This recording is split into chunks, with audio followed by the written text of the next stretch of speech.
Olá, meus amigos, tudo bem? Bem, hoje vamos para a nossa terceira aula. Vai ser um complemento da nossa aula, como eu mostrei para vocês ontem. Nós vamos falar do sexto e sétimo passo, ativação e prognóstico. Então, ontem nós paramos no quinto passo, que foi a colagem no botão. Então, hoje nós vamos dar continuidade no sexto passo. Então, o sexto passo é a ativação. Então, nós tínhamos colado já o botão, agora nós vamos ativar. A ativação, como ela é feita? Ela é feita com um elástico corrente. Este elástico corrente, ele já tem que ser cortado no início da cirurgia. É um elástico que nós utilizamos, que é um elástico da OC, que ele é um elástico de segunda geração. Ele mantém a ativação por mais tempo. Esse elástico, antes de nós começarmos a cirurgia, eu já corto o elástico, eu deixo na clorexidina 4% e eu só vou tirar de lá quando eu for fazer a colocação dele neste momento. Esse elástico não é aquele elástico que você deixa no consultório que você usa no seu dia a dia. É um elástico específico para a cirurgia. Por quê? Porque ele não pode ser ficado manipulado, não é um elástico que pode ficar em cima da bancada. É um elástico que tem que ficar guardado. Geralmente eu guardo esse elástico no frigorífico, por quê? Esse elástico guardado no frigorífico ele dura mais tempo. Então eu deixo ele dentro do frigorífico e ele fica lá guardado, eu só vou usar para o dia da cirurgia. Geralmente eu coloco dentro de uma embalagem, de um plástico zip, e ele fica guardado dentro do frigorífico. No dia da cirurgia eu corto um pedaço e coloco lá dentro da clorexidina.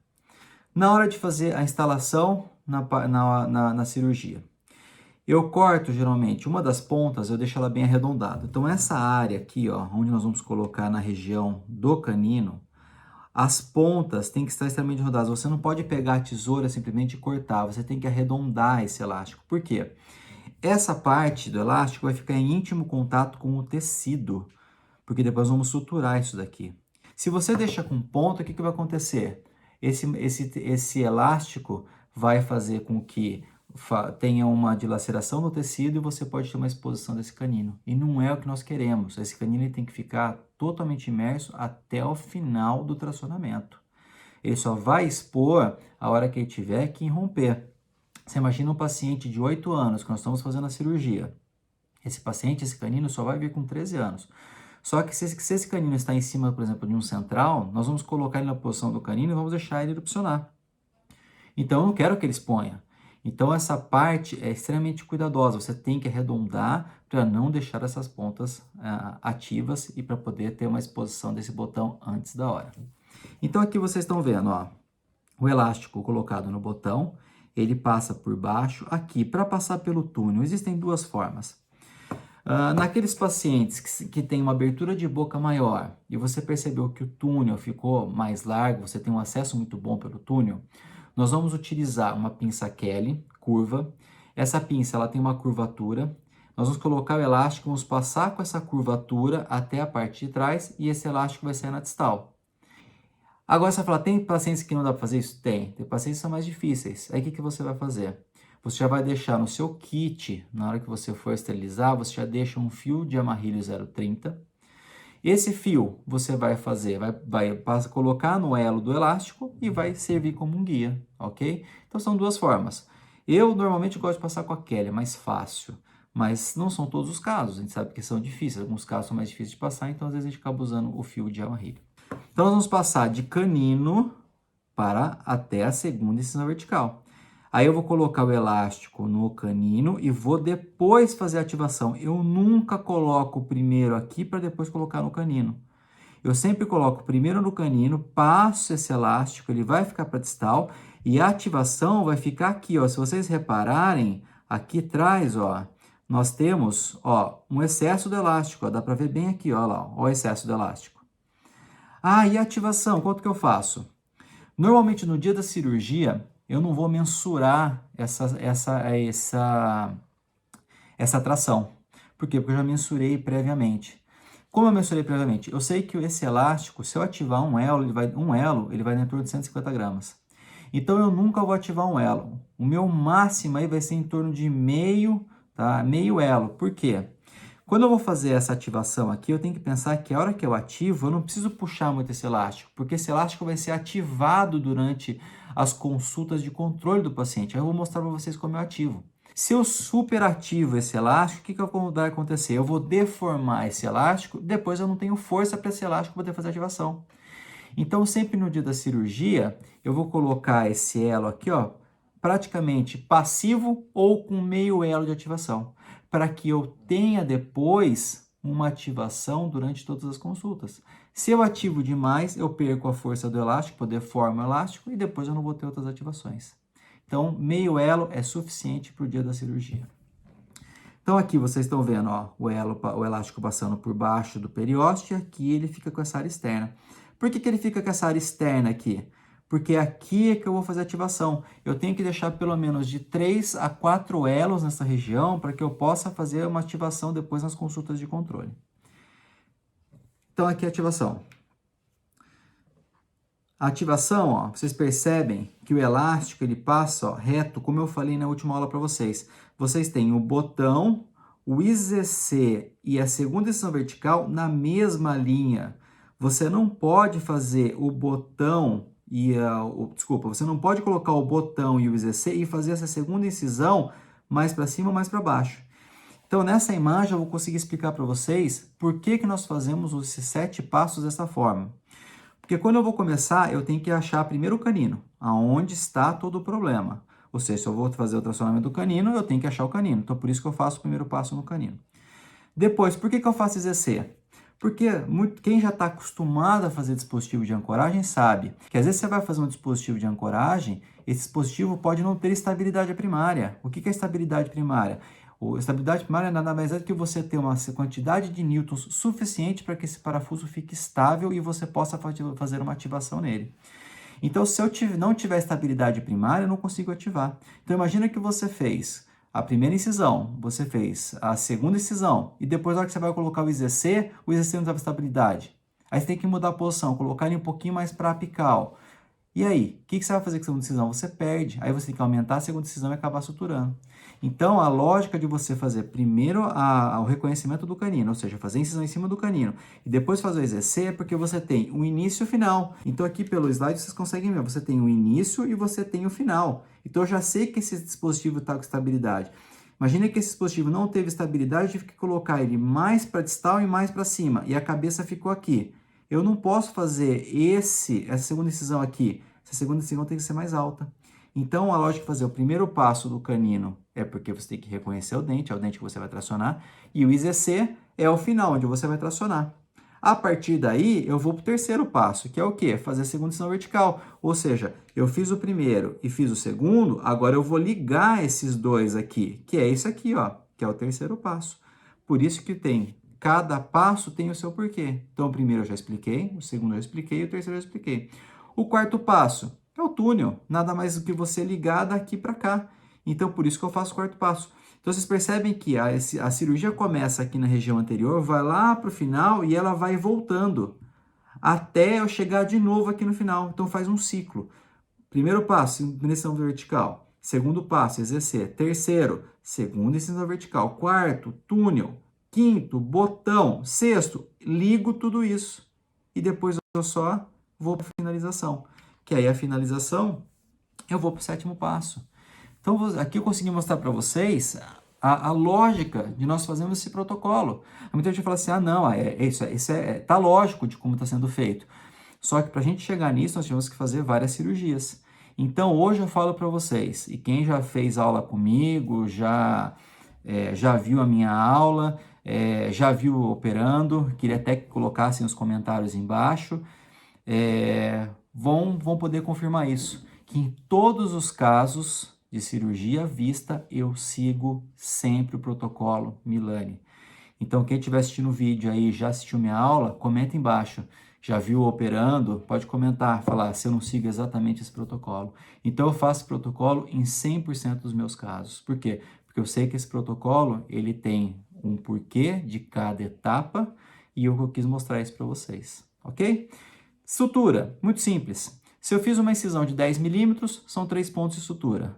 Se eu fiz uma incisão de 12 milímetros, são 4 pontos de suturas. Só, é isso, não foge disso. Todas as cirurgias são da mesma forma. Aqui, nós vamos ter uma sutura, por exemplo, no caso de 10 milímetros, uma sutura no centro, uma em cima e uma embaixo. E se eu tiver uma de 12 milímetros, é uma em cima e uma embaixo e duas no centro. É isso, simples e fácil. Aqui nós estamos vendo como que é o resultado, ó. A sutura, segunda incisão sem sutura, somente eu passar o elástico. Perceba que o elástico tem uma leve deformação. Você não tem aquela ativação, superativação, porque não tem necessidade. Se você superativar, depois você vai ter problema na hora de fazer as ativações mensais. Bem, aqui é o protocolo Milan finalizado.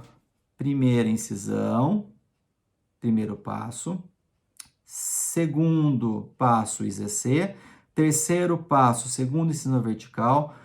Quarto passo, túnel. Quinto passo, botão. Sexto passo, elástico e ativação. E sétimo passo, sutura. Está pronto. Simples e prático para fazer. Essa é a ideia desse protocolo. Como ativa isso? A ativação, ela normalmente é feita mensal, você não pode deixar esse paciente 2, 3 meses se ativar, porque como você passa o elástico por baixo do periósteo, que é subperiostal, o que vai acontecer? Não vai dar tempo de um mês para o outro desse periósteo tendo de novo uma adesão em cima do osso. E o grande problema da ativação de tracionamentos de canino é o quê? É a dor que o paciente sente. E você não perceber que o tracionamento vista, o paciente não tem dor. Por quê? Porque esse tecido não está colado ao osso ainda, não está aderido ao osso. Então você não tem dor do paciente. Então vocês vão ver que aqui a ativação, ó, por esse vídeo, é muito simples, ó. É só pegar o elástico lá atrás, com uma Mathieu, tracionar um elástico, você vai naquela região posterior e corta excesso. Percebam que a sujeira, ó, fica na parte de fora, aquele biofilme fica na parte de fora, a parte de dentro está limpa, não tem inflamação, não tem nada, é limpa essa cirurgia. Fez isso? Está ativado. Marca o paciente daqui 30 a 40 dias para reativar. Até quando eu ativo? Até quando for necessário. Você vai fazer como esse controle? Radiográfico. Se o canino estiver na região central, você vai calcular que ele vai movimentar aí em torno de 1 a 3 minutos por mês. Então você vai calculando o quanto você precisa e você vai pedindo as radiografias panorâmicas mensais. Prognóstico. O prognóstico, por que eu coloquei o desfavorável? Porque se não for esse daqui que é o desfavorável, que é o único que eu vou mostrar para vocês, o restante é tudo favorável. Tá? Independente da posição dele, ele pode estar muito apical, ele pode estar no centro, independente, é favorável. A única posição que a gente classifica como desfavorável é nesse tipo de caso. É aquele paciente que tem um canino, que ele já está quase para irromper, nesse caso, ó, ele está entre central e lateral, nesse posicionamento. E a hora que eu vou fazer a incisão, o que acontece? Não está em mucosa, então o tecido você não consegue suturar, você não tem as bordas do tecido, elas não se unem. Então você não consegue fazer a sutura ao final da cirurgia. E aí o botão fica exposto, ó. Por quê? Quando você faz esse tipo de cirurgia em mucosa, você tem uma maleabilidade do tecido e você consegue fazer uma sutura total. Quando você faz esse tipo de cirurgia em tecido, em gengiva queratinizada, que é essa região, você não consegue coaptar os bordos. E aí o botão fica exposto. O botão ficando exposto, o que vai acontecer? Você sabe que esse dente, ele possivelmente vai ter uma exposição. Ele não vai ficar submerso como eu queria durante a cirurgia. Só que assim, em alguns casos temos que escolher. Por exemplo, esse caso. Ou nós escolhíamos manter esse canino com a transposição e deixar ele vir entre central e lateral, ou fazer a correção mesmo que ele tenha exposição. E se ele tiver exposição, o máximo que vai acontecer? Ele tem uma retração gengival. Eu prefiro ele ter uma retração gengival e depois passar por um enxerto, do que deixar ele entre central e lateral e ter que fazer 2 coroas depois para poder corrigir essa estética. E normalmente não fica tão boa assim. Então aqui nesse caso, ó, esse canino eu quero que ele venha para cá. Percebo aqui ó, onde ele está, ó, quase já erupcionando. Então aqui, o paciente pós-operatório, uma semana, percebam que ó, não tem nenhum ponto de sutura mais, o elástico foi por fora. Esse tipo de pacientes vão perceber que esse elástico corrente não vai ficar submerso, mesmo que você faça o túnel. O que vai acontecer? Como o canino está muito por vestibular, já está quase erupcionando, esse canino está na mesma linha quase do ZC. Então esse elástico ó, fica quase já ó, querendo sair da posição aqui, ó, querendo sair do submerso. Tanto é que depois, em outras consultas, a gente já tira e começa a fazer o tracionamento ó, externo. Então você percebe que o canino ó, já está no centro do lateral. Uma dica importante, outra dica que eu posso dar para vocês. Sempre que vocês estiverem fazendo a técnica vista, não colhem o incisivo lateral. Por quê? Porque a hora que você vai tracionar o canino de anterior para posterior, ele vai passar pelo lateral. Se tiver com bracket e tiver principalmente com fio retangular, que é o que nós fazíamos muito antigamente, o que acontece? O lateral não se movimenta, então você pode ter uma reabsorção e dificulta a movimentação. Quando nós não colamos o lateral, a hora que esse canino passa, ele vai movimentar a raiz desse lateral para a palatina e ele passa de uma vez só, não tendo nenhuma reabsorção, nenhum problema com o lateral. Depois que esse canino passou, o que você faz? Cola o bracket e pode seguir a movimentação. Ó. Aqui, ó, já está na posição dele. Tira-se o IZC e segue o tratamento. Tá? Então, vocês vão perceber que assim, esse tipo de técnica a gente pode fazer com o seu aparelho. Depende do caso, depende da sua avaliação, mas ela é independente de aparelho. Você pode fazer com ou sem. Mostrar um caso clínico para a gente finalizar. Aqui, nós temos um paciente ó, com um canino com transposição total, ele está entre o central e o lateral. Percebam aqui, ó, pela tomografia, ó, totalmente transposto. É um paciente que foi feita uma adjunção. Vocês vão perceber que em muitos casos de caninos impactados, a adjunção só não resolve, principalmente em caso de transposição total. Se você tiver um canino que está entre central e lateral, não adianta você disjuntar. Você pode disjuntar para ganhar espaço, para poder corrigir a parte da outra parte da maloclusão, corrigir o transversal, mas não vai servir para corrigir o posicionamento do canino. O canino vai continuar transposto, que é como eu vou mostrar nesse caso. Ó. Fez a disjunção e continua na mesma posição. Aqui vocês podem ver ó, o disjuntor na tomografia, e aí nós operamos esse paciente. Esse paciente, cirurgia bilateral de canino, paciente 10 anos, cirurgia demorou 1h30, tá? Para fazer 2 caninos. O que eu quero mostrar para vocês? Que é uma cirurgia que a hora que a gente termina é limpa, ó. Percebam que aqui você tem 3 pontos de sutura, 3 pontos de sutura, aqui o elástico, aqui o IZC, aqui o elástico, aqui o IZC. Ou seja, em 1h30 a gente consegue fazer 2 caninos sem muito trauma para o paciente, isso é o mais importante. Então, uma cirurgia limpa e uma cirurgia rápida. Se nós seguirmos o protocolo que eu passei para vocês, vão perceber que a cirurgia vai ficar muito mais simples do que quando a gente fazia sem protocolo. Aqui o paciente com 1 mês, percebam que ele já está começando a corrigir a transposição, ó. Aqui já está em cima do lateral. Aqui o paciente com 5 meses, totalmente corrigida. Ó, você não tem mais ó, a transposição. Aí desse lado, o que aconteceu? Acontece como qualquer um que faz dispositivo de ancoragem. O paciente perdeu o dispositivo de ancoragem de um lado. Mesmo paciente, mesmo operador, mesma técnica, mesmo parafuso, tudo igual. Um lado ficou, o outro lado perdeu. O que a gente faz? Reinstala. Reinstalou, perdeu? Aguarda. Geralmente a gente aguarda de 2 a 3 meses para poder fazer a reinstalação do dispositivo. Mas percebam que aquele lateral ó, já está totalmente na posição dele, o canino também. E aqui ele já foi praticamente uma boa parte. Foi aí 70%. Falta só mais um pouco. Depois é só reinstalar e dar continuidade. Então aqui, inicial. Percebam a raiz do lateral e percebam a raiz do lateral, a vertical. Por isso que eu falo para vocês, não colhem o lateral. Se você colar o lateral, você vai, primeiro, dificultar a mecânica e, segundo, causar uma reabsorção. Se você não cola, você corrige a transposição e o lateral, vocês vão perceber que ele, por muitas vezes, ele modifica a sua posição sozinho, sem você precisar mexer. Essa é a grande vantagem. Aqui o paciente tinha 2 brackets só nos 2 centrais, só para poder manter esse espaço, como se fosse um Digen, um 4x2, isso aqui é um 2x2, e a técnica vista feita e aqui com 5 meses. Bem, aqui tem um artigo, eu posso passar para vocês depois. Esse artigo é da JCL 2017, que nós falamos dessa técnica. E vai sair agora esse ano o nosso artigo falando dos 7 passos para o Vista. Então, isso que eu estou passando para vocês vai ser publicado esse ano. Acredito que daqui próximo mês já foi aprovado, já foi revisado, está tudo pronto. E obrigado por mais essa terceira aula, né? E amanhã teremos uma outra aula, não vamos falar de Vista, acho que Vista já foi completo. E aí amanhã na live, se alguém tiver alguma dúvida, a gente vai conversar um pouquinho mais sobre a técnica, ou alguma coisa que tenha passado ou vocês tenham ficado em dúvida, ok? Muito obrigado novamente e até amanhã.